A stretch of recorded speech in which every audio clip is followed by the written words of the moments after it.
Hi, my name is Pascal Pernix and I'm a creative here in Cayman. I mostly work as a designer and art director for various local and international clients. I also happen to have some sort of artistic practice on the side, or I guess you could say at the same time, it kind of like all goes together. And I draw quite a bit. I create some digital work, collage, montage, like layered work with textures, and also make a short film when I have the time. During the lockdown, like everybody else, I've been stuck at home, but it hasn't made a massive difference for me.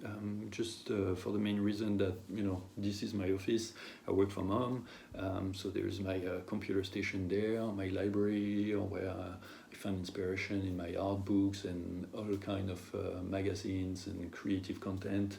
I have my couch when I want to relax and think, and I can walk outside in the garden. The main change, obviously, is that my two daughters are home now.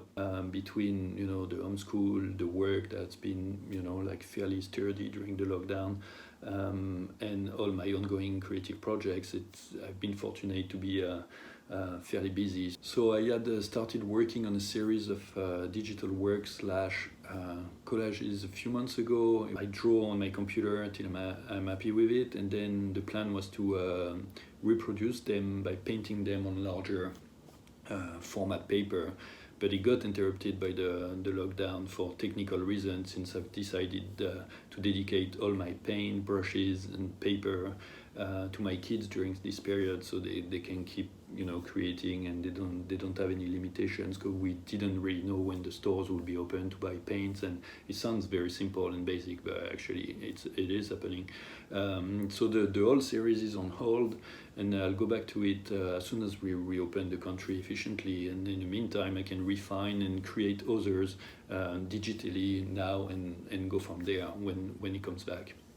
So overall, it took a little bit of shuffling around, but it turned out homeschooling my kids gave me the opportunity to sit with them and just being there doodling. I found myself drawing much more than usual. So I did this little series of drawing representing plants and fruits and trees, which made me realize that being locked inside, I really started looking more and more at what's outside, funny enough. So I did 30 of these for 30 days, one a day, and then I kind of ran off steam a little bit, and that's when my oldest daughter and I decided to write a little film that we will put together, because I thought that would be a good little project for her to learn from, and between the pre-production, the production, the post-production, and how to kind of like oversee the whole project. So we wrote it, we drew a few keyframes, did a shooting schedule, we put all of that on paper so she could a little bit see the concept coming.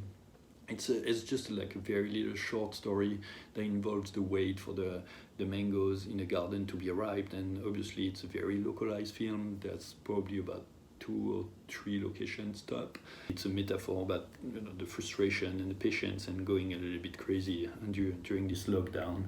So we shot about 75% now. I've edited most of it, and we're just waiting for the mangoes to actually be ripe outside, to finish it.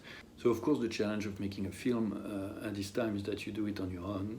I don't have access to most of the gear and manpower that I will usually need. I cannot record sound to the standards that I would like to. So we're making a soundless film, and I'll have to send everything to my friend audio engineer who will add a little bit of Foley, and the music will do a little bit of a trick. So it can be challenging, but at the same time it's really rewarding, and somehow I always say that adapting and adjusting your workflow and your projects is definitely a good skill to have when you're in a creative career. So that's pretty much it, and we're hoping to finish this film soon, and of course release it online as soon as possible. I'm looking forward to going back to a more normal life, but at the same time, like many, I think it's nice to be able to refocus on what really matters, especially for artists, and find new ways and new platforms to express ourselves. Thank you, and stay safe.